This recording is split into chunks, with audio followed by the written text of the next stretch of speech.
Welcome to Not Milk Never Milk. Subscribe if you're lactose intolerant. You start by focusing on discoverability and first impressions. Create a concise README that answers what, why, and how. Include a screenshot or GIF and a one-line demo command. Make sure your repo name is searchable and matches the package or project.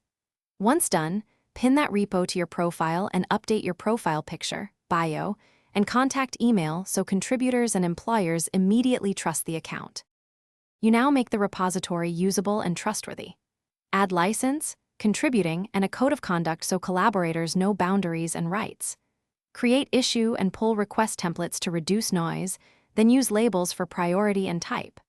Once templates exist, structure the codebase with a clear SRC, docs, and examples folder, and add CI badges and tests so viewers instantly see quality and maintenance. You finish by releasing and validating.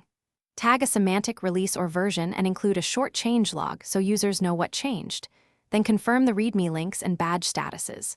If CI fails, run tests locally, check environment variables, and rerun the workflow. Once done, inspect repository topics and update them for better search.